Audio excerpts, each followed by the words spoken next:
नमस्कार, आदाब। रेडमैक दुनिया में आपका स्वागत है। मैं हूं सौरभ कुमार शाही। अमेरिका के राष्ट्रपति डोनाल्ड ट्रंप अमेरिका के पावर प्रोजेक्शन को लेकर बड़ी बड़ी बातें करते हैं। वो बोलते हैं कि उनके कार्यकाल में अमेरिकी मिलिट्री अपनी पराकाष्ठा पे है, अपनी बिल्कुल जेनिथ पे है।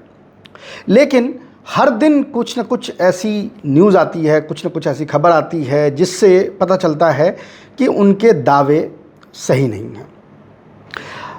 अमेरिका अपना पावर प्रोजेक्शन नेवी से करता है। हमने पहले के प्रोग्राम में भी इस पे कई बार चर्चा की है कि पूरी की पूरी जो डॉक्ट्राइन है अमेरिका की, वो डॉक्ट्राइन इसी पे बेस्ड है कि जो समुद्री लेन्स पे जिनका कब्ज़ा है, समुद्री लेन्स पे जिनका अख्तियार है, वही दुनिया के सुपर पावर हैं। अमेरिका इसी को फॉलो करता है और अमेरिका अपने शोर से बियॉन्ड जो पावर प्रोजेक्ट करता है वो नेवी के थ्रू करता है। अमेरिका की डॉक्ट्राइन है कैरियर स्ट्राइक ग्रुप का। एक कैरियर स्ट्राइक ग्रुप में, जैसा नाम सजेस्ट कर रहा है, कैरियर स्ट्राइक ग्रुप, उसमें एक कैरियर होता है, एयरक्राफ्ट कैरियर। उस एयरक्राफ्ट कैरियर के साथ पूरी पूरी स्ट्राइक ग्रुप होती है, यानी डिस्ट्रॉयर्स होते हैं, फ्रिगेट्स होते हैं, ये तमाम और भी चीज़ें होती हैं। और उसी के थ्रू अमेरिका अपने ज़मीन से दूर पावर प्रोजेक्ट करता है। उसका आइडिया ये भी होता है कि दुनिया में हर जगह आपको एयर बेस नहीं चाहिए। एयरक्राफ्ट कैरियर आप कहीं भी ले जाते हैं तो वो चलता फिरता एयर बेस है, जैसा कि नाम ही सजेस्ट कर रहा है, और उसके थ्रू आप हर जगह हमला कर सकते हैं, एयर अटैक कर सकते हैं। मिडिल ईस्ट में जब से युद्ध शुरू हुआ, यानी अभी पिछले 5 महीनों में जब अमेरिका ने ईरान पे हमला किया, उसके बाद एयरक्राफ्ट कैरियर्स की जो यूटिलिटी है उसकी लिमिटेशंस सामने दिखने लगी। कई दफ़े एयरक्राफ्ट कैरियर ईरानी मिसाइल के डर से उसके करीब आते भी नहीं थे, और जब धीरे धीरे उनको पीछे धकेला गया तो उन्हीं एयरक्राफ्ट कैरियर से जो प्लेन्स उड़ती थी और ईरान पे हमला करती थी, उन प्लेन्स के लिए भी मसले पेश आने लगे। क्यों? क्योंकि उस एयरक्राफ्ट कैरियर को भी वक्त दर वक्त उसको मेंटेनेंस चाहिए, उसको पोर्ट कॉल लेना पड़ता है, यानी पोर्ट पे वो आता है और वहाँ उसको मेंटेन किया जाता है, उसमें वक्त लगता है। और वो मौका इन एयरक्राफ्ट कैरियर्स को यहाँ पे नहीं मिल रहा था, क्योंकि डोनाल्ड ट्रंप ने सोचा था युद्ध 3 दिन में ख़त्म हो जाएगा। युद्ध ख़त्म नहीं हुआ। अब एक खबर आ रही है कि पिछले 15 सालों में ये पहली बार हुआ है कि अमेरिका का कोई भी एयरक्राफ्ट कैरियर वेस्टर्न पैसिफिक में नहीं है।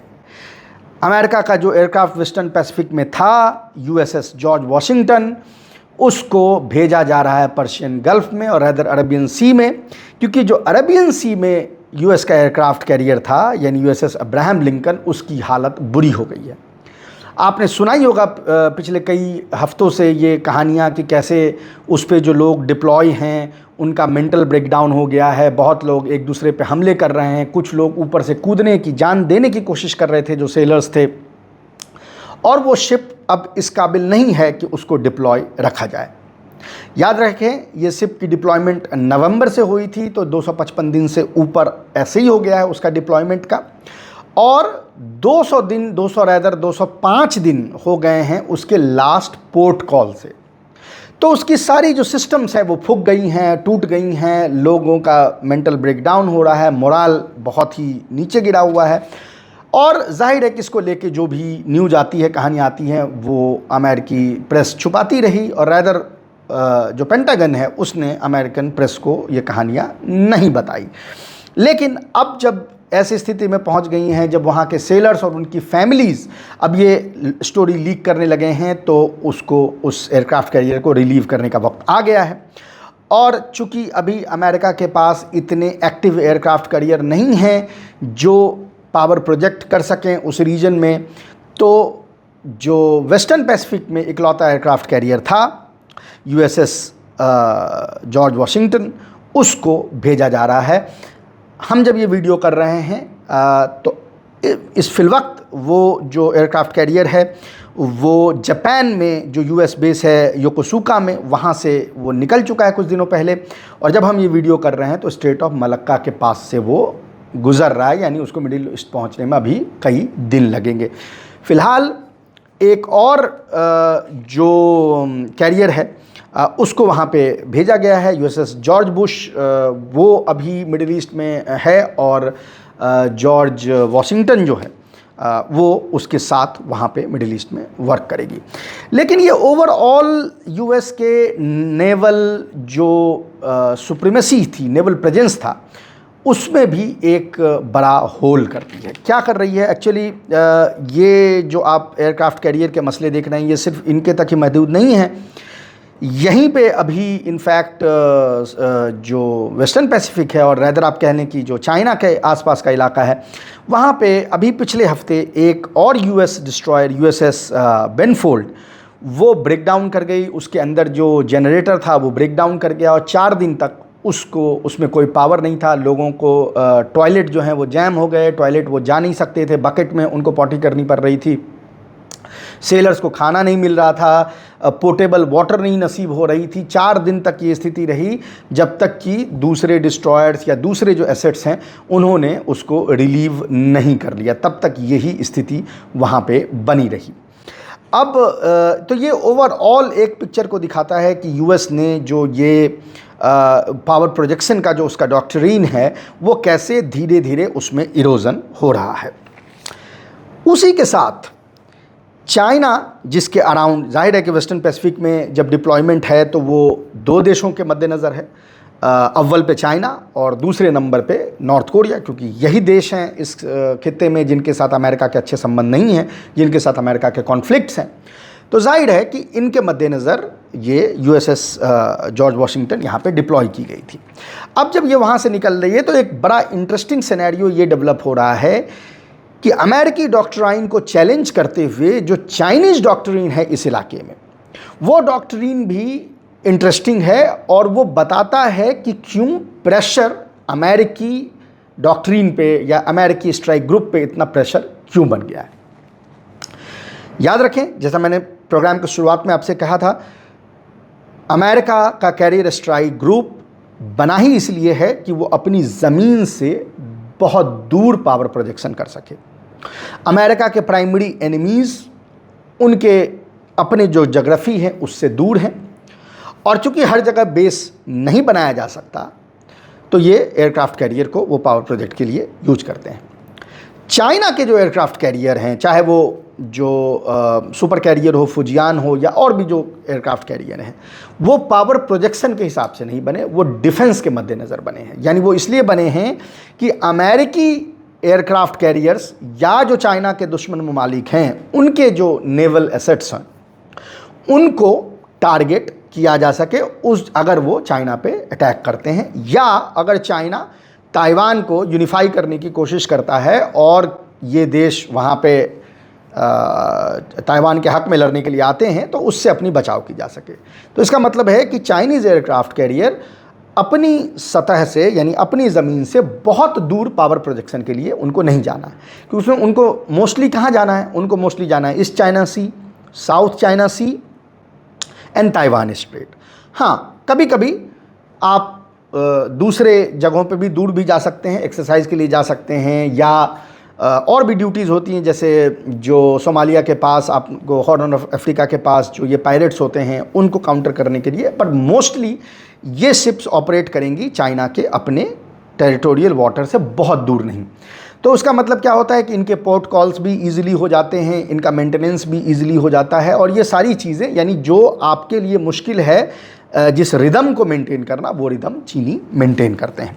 लेकिन सिर्फ यहाँ तक ही नहीं है, जो चीनी डॉक्ट्रिन जो मुझे समझ में आया है, नेवल डॉक्ट्रिन उनका, उसमें उनकी कोशिश ये है कि वो फायर पावर कंसंट्रेशन अपनी इतनी बढ़ा रहे हैं कि अगर अमेरिकी एयरक्राफ्ट कैरियर्स वहाँ पे हो भी, तब भी वो एयरक्राफ्ट कैरियर, वो स्ट्राइक ग्रुप्स, उनको हमेशा ये डर बना रहे कि उनके ऊपर भी हमला हो सकता है, यानी hunter can be hunted, hunter भी हंटेड हो सकता है।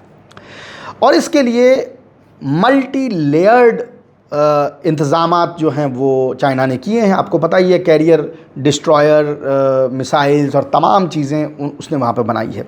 लेकिन एक और इंटरेस्टिंग चीज़ जो इस हफ्ते हुई है, यानी वो बिल्कुल कोइंसाइड कर रहा है, अमेरिका जब वहाँ से अपने फायर पावर को कम कर रहा है, जाहिर है कि जब एयरक्राफ्ट कैरियर वहाँ से चला गया तो फायर पावर कम हो गया।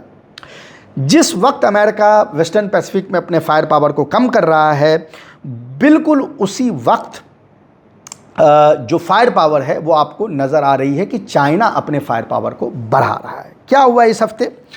इस हफ्ते चाइना ने और रैदर अमेरिकी इंटेलिजेंस सैटेलाइट ने एक पिक्चर ली है चाइना के type 54B guided missile frigate की, जो चीन में किसी पोर्ट पे लगा हुआ था। और ये पाया गया है कि ये जो 54B गाइडेड मिसाइल फ्रिगेट है, जो सबसे एडवांस फ्रिगेट है चाइनीज़ नेवी में, उसने अपनी मिसाइल कैपेबिलिटी जो है वो 50% बढ़ा ली है। क्या होता है मिसाइल कैपेबिलिटी? चाहे वो डिस्ट्रॉयर हो, चाहे वो फ्रिगेट हो, इसके अंदर वर्टिकल लॉन्च सेल होते हैं। एक पाइप जैसी एक चीज़ होती है, कैनिस्टर जैसी एक चीज़ होती है, जिसके अंदर मिसाइल्स रखे जाते हैं और उसके थ्रू मिसाइल फायर की जाती हैं। तो वो कनस्तर, वो पाइप जितनी भी लगी होगी किसी फ्रिगेट में, डिस्ट्रॉयर में, उतनी ज़्यादा उसकी कैपेबिलिटी होगी मिसाइल को लोड करने की, यानी उतनी ज़्यादा उसकी फायर पावर होगी। इसको वर्टिकल लॉन्च सेल कहते हैं, जिसमें क्रूज़ और सरफेस टू एयर मिसाइल्स दोनों आपको नज़र आएंगे। पहले इसी फ्रिगेट में जो टाइप 054B क्लास है, उसमें 4 8 सेल लॉन्च मॉड्यूल होते थे, यानी टोटल आप 32 वर्टिकल लॉन्च सेल से 32 मिसाइल आप उसमें एक बार में लोड कर सकते हैं। अब जो ये नई तस्वीर आई है ये बता रही है कि अब इन्होंने 6 8 सेल लॉन्च मॉड्यूल्स बना दी हैं, यानी टोटल अब ये 48 मिसाइल्स यूज इसमें ले जा सकते हैं। अब ये इम्पोर्टेंट क्यों है? ये इम्पोर्टेंट इसीलिए है कि अगर आप इसकी तुलना यूरोप के बड़े डिस्ट्रॉयर से करेंगे तो यूरोप के जो बहुत बड़े डिस्ट्रॉयर्स हैं उनके पास भी इससे कम मिसाइल ले जाने की कैपेबिलिटी है।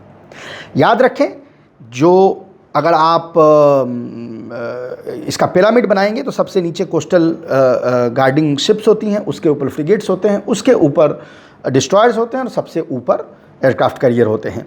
यानी अगर यूरोपियन डिस्ट्रॉयर की कैपेबिलिटी चाइना के फ्रिगेट से कम है तो ये खतरा पैदा करता है अमेरिकन डिप्लॉयमेंट के लिए, यानी अमेरिका को मोर एंड मोर डिस्ट्रॉयर्स वहाँ पे डिप्लॉय करने होंगे इनके फ्रिगेट को काउंटर करने के लिए। मैं आपको यहाँ पे बता दूँ कि इसके मुकाबले जो चाइना के सबसे एडवांस्ड डिस्ट्रॉयर्स हैं, खासकर उसमें 2 नाम जो हैं, जो type 052D and type 055 class destroyers हैं, उसमें रिस्पेक्टिवली 64 और 112 मिसाइल्स लोड की जा सकती हैं। अमेरिका के किसी भी डिस्ट्रॉयर में इतने मिसाइल को या इस फायर पावर को कैरी करने की कैपेबिलिटी नहीं है।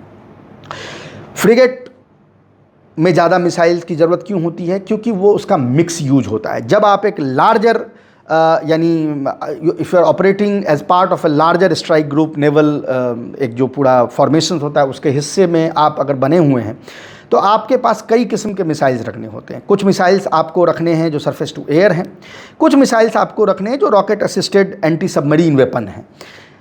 तो एक कमांडर को हमेशा ये डिसीजन लेना पड़ता है कि वो कौन सी मिसाइल कितनी रखें, किसकी कब ज़रूरत पड़ सकती है। तो इस बाबत जब ज़्यादा आपके पास लॉन्च सेल्स आ जाएंगी तो ज़्यादा मिसाइल्स आप उसमें लोड कर सकते हैं, जो इस फ्रिगेट के केस में HHQ-16 surface to air missiles और UYU-8 rocket assisted anti submarine weapon आपको यहाँ पे नज़र आएगी। तो अमेरिका के लिए ये पावर प्रोजेक्शन, उन्होंने बहुत सालों से ये कोशिश की है, पिवट, जो वो कहते हैं कि पिवट टू एशिया, और कोशिश ये पिछले 15 सालों से है कि भाई मिडिल ईस्ट में सब चीज़ हमने रैप अप कर लिया और हमारा हर जगह कब्ज़ा हो गया और अब हम सारा जो है फोकस चाइना और नॉर्थ कोरिया पे कर सकते हैं। एक बार 2017 में इस रीजन में जब नॉर्थ कोरिया के साथ इनके संबंध अच्छे नहीं थे तो एक बार में 3 एयरक्राफ्ट कैरियर जो है अमेरिका ने वहाँ भेजे थे, और अब ये स्थिति आ गई है कि वेस्टर्न पैसिफिक में एक भी एयरक्राफ्ट कैरियर मौजूद नहीं है, जो जाहिर है कि ये सारे रिपरकशंस जो हैं वो ईरान वॉर के हैं। हालांकि मैं बार बार एक चीज़ दोहराता हूँ कि इसका मतलब ये नहीं है कि अमेरिका का डिक्लाइन हो गया है, डिक्लाइन हो रहा है।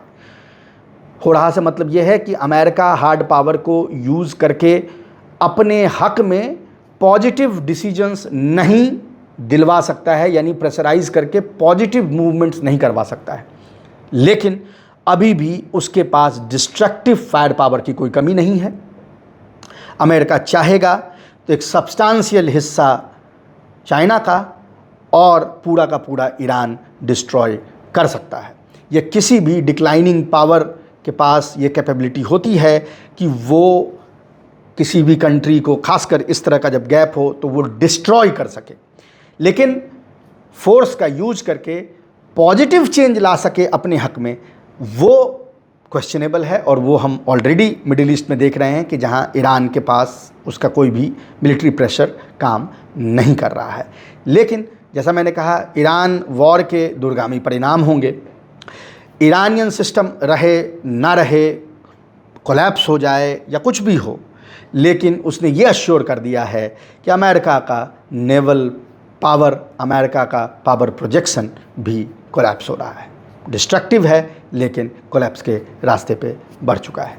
जैसा मैंने कहा, कभी 3 एयरक्राफ्ट कैरियर थे, आज वेस्टर्न पैसिफिक में एक भी नहीं है। बदलता है रंग आसमां कैसे कैसे।